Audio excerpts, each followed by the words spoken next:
Howdy y'all, you got the Bulldog on the channel.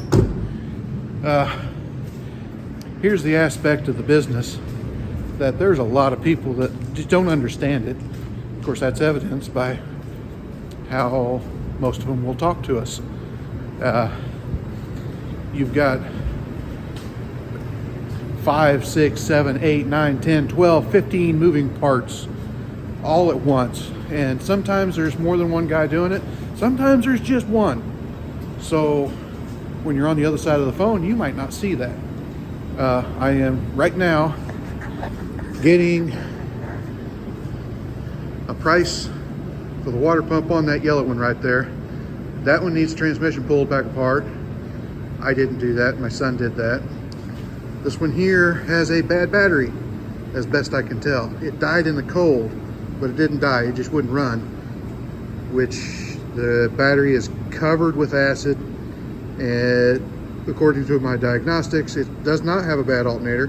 Got good voltage, but I'm not seeing any AC voltage. However, it's completely covered with acid, like it's been boiling over. I put that battery in there 3 years ago. Of course, we're having a lot of these 20, 21, 22 batteries that are junk. Gee, I wonder what happened in 2020 that might have caused that. But anyway, we've also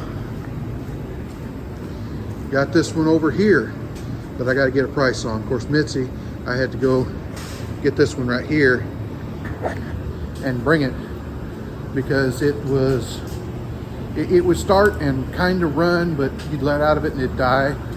Well, I get it down here, I get it off the trailer, and I was driving it up to the building and it died, and then it wouldn't barely crank. So, that I was thinking like IAC valve or something like that. They have to have that vehicle right now because all their cattle are in the middle of the cabin. When I woke up this morning, it was 4 degrees below zero. It's cold. It's not something where you want to not be out in the field looking at them to where you can tell when something's wrong. So they need their vehicle back. Whenever they say, oh, I really got to have this, it means they really got to have that. So I'm dropping everything and doing that too, on top of everything else. Now at the moment, I've got the VIN numbers for the yellow one and the maroon one. I've got to get prices all tallied up, give them a call, find out what they want to do, if they want to do something, and we got to get the parts coming for the Blazer. And all this is happening before I really turn a wrench. If you ever wonder why do they mark up parts? Because you didn't do anything. Is this nothing? I want everybody to be honest. Is this nothing right here? What's the price of doing business? No, that's the labor to pay us to put stuff on. That's not, we got diagnostic and everything, but sometimes we charge diagnostic, sometimes we don't. Depends on how quickly we get to the problem. The battery diagnostics of that Blazer probably won't get charged just for the simple fact that that's kind of included in the price of doing it. So I have to look these people up. I believe we've done work for the guy on the yellow car before. We have it in the system. Good deal. Yeah. The VIN number has 666 in it, so that might be a reason why I'm feeling a little bit possessed right now and anxious. So I've got to get a price worked up on water pump, timing belt, anything associated with that, mechanical, cooling system, water pump. Not a bad price at all. There we go. Now we go for parts. This is why we had to go to a system. because if I was to be calling for prices on this, it would make these estimates be hours long. I'm literally hours. And they might not even be close, because I'd call over there and I'd get Steve, who's been there for 10 years. I can kind of count on the price he's given me as the right one.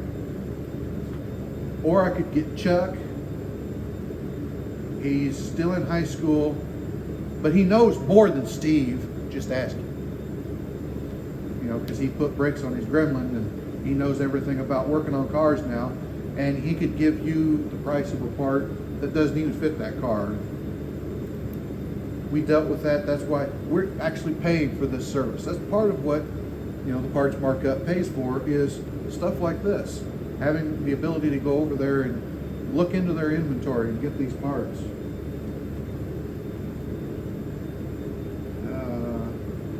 Engine timing belt kit with water pump.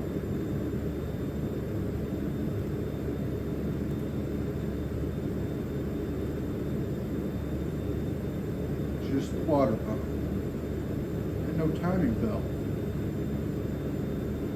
Okay. Not a single part in stock.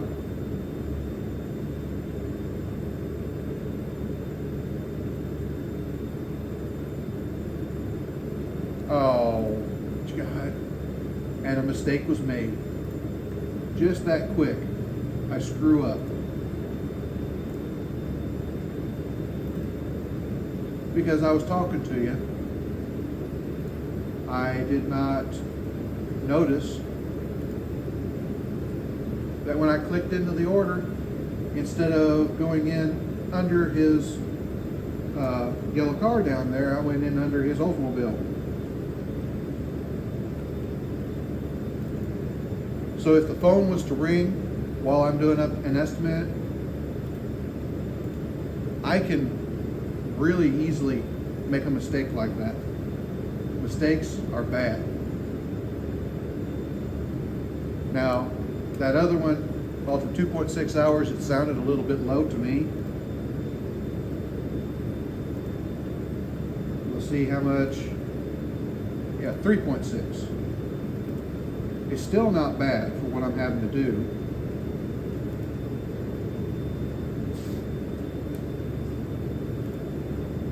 And I knew that just by looking at the picture of the water pump. I knew that wasn't the water pump for that car. Every single one of them is different. But there's some of them you've done enough that you kind of know what it is.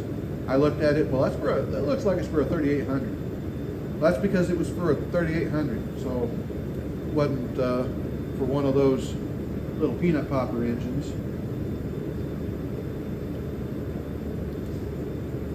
Timing belt kit with water pump.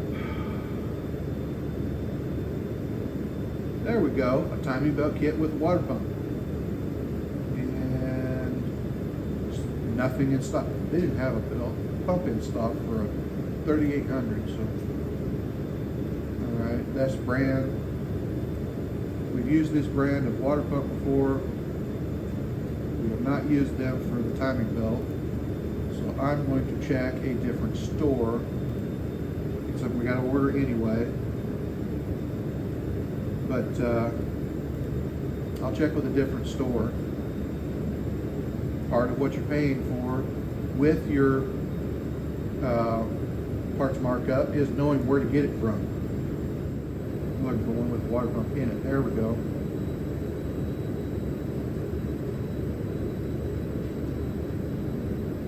It's the same price as the other one. What brand of belt to use?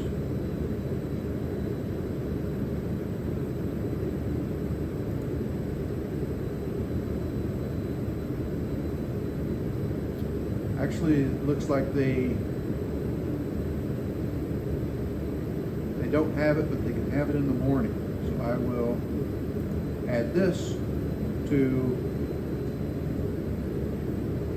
the queue.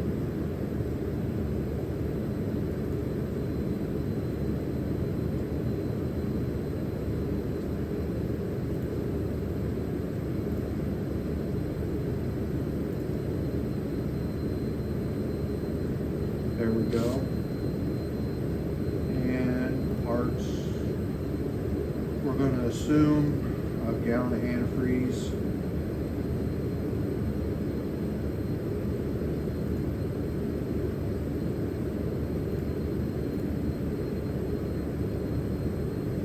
Alright, I'm going to take this one. Actually, I'm going to take these two components. And a revision.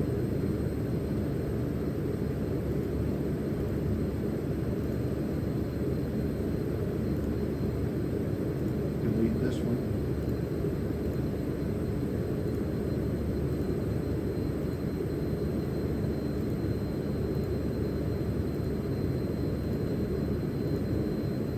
Now, I've got two different estimates, one from one store, one from the other store, including a gallon of antifreeze, because whenever you're calling for an estimate and you ask, well, how much with this? Well, how much with this? Well, how much with this? And the person on the other side of the phone is having to click around and do math and everything on the spot. These systems make it a whole lot easier, but it is still not easy. It's just easier. And when you're clicking around, it's easy to miss stuff. So now I've got an estimate worked up from two different stores, and we've got a couple options to present to the customer. And now I've got to do the same thing for a different vehicle. And I have to get a battery ordered. I should have ordered the battery first. That way it could be coming while I'm doing this. Another thing about the logistics of it.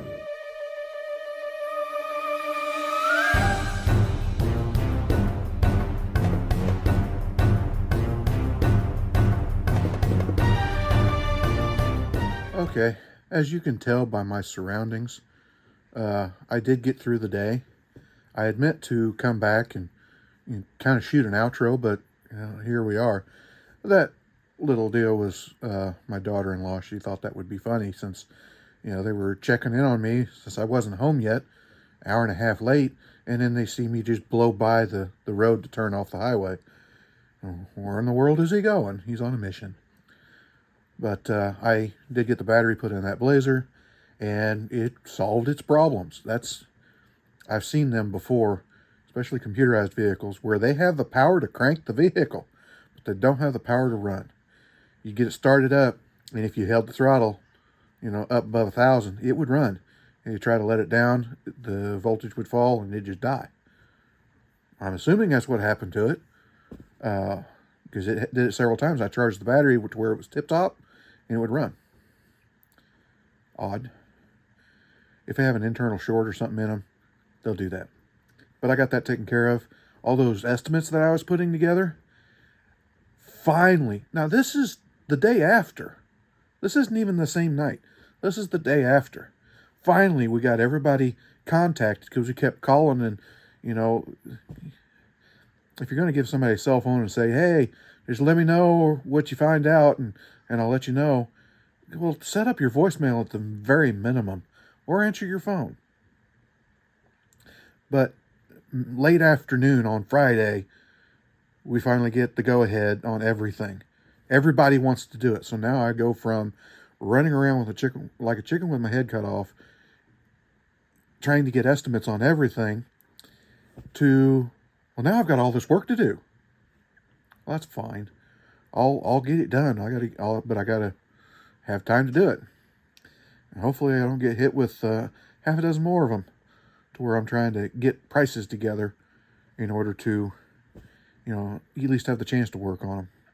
Parts are ordered for everything. I got parts there for one of them. And I had another one come in.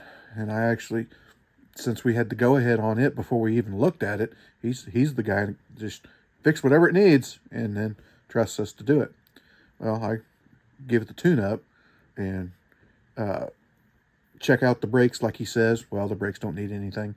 It just needs a tune-up for mileage. Change the filters. That's it. Got to test drive it on Monday morning. They're not going to be back for another week. But I could get it done today. So I was working on that one. But delivered that Blazer back last night. It fired up, ran just fine, backed it off the trailer. I just trailered it because I was by myself. I didn't have a driver. So we just trailered it home. So that made for a late night for me last night, and it's about the same time tonight before I get home, because we got to get all of our ducks in a row down there for next week. You don't, just because the mechanic is busy doesn't mean they're making any money. We're on flat rate. If you're working, the vast majority of people are that come to a job, what do you do when you first get to the job? You clock in. You know, you don't even have a punch card anymore, but you do have computerized systems where you clock in and you get paid for the time that you're there. In this business, most mechanics are not on straight time like that. They're on flat rate. They're only getting paid when they're working and they're getting the job done. That's why they're always so frenzied, so rushed. It is a different dynamic than what other places would be. So, you know, I do understand that it's a little bit of a foreign concept to people that show up to a job and you're getting paid for when you're there. We're not. We're getting paid when we're doing something. That's part of the reason why there's a parts markup, and that's also part of the reason why the price seems so high. All those things, like talking on the phone, checking this out, research this part to see if it's a good one. We had that this week too. None of that involves any compensation unless you're charging extra for the part. And it's something that people learn the hard way whenever they're trying to get it themselves. Do you get a good part when you get it yourself? Well, maybe. Sometimes yes, sometimes no. And if you hit one that's good, you're not doing it every day, so how would you know that that's not normal? Well, honestly, it's not. There are certain parts that we do not get at certain stores because every one of them is bad. They sell them to people that walk in all the time. Well, we use them all the time, so, and if every one of them goes bad for us, that means every one of them that they're selling is bad too. That doesn't mean that they're having good luck with them. But anyway, that's a little bit of a day in the life. I'm going to edit this down, and sounds like the granddaughter's coming in here, so I'll talk to her a little bit before it's her bedtime. Like, comment, subscribe, hit your little bell notification, share it all around. We'll talk to you later.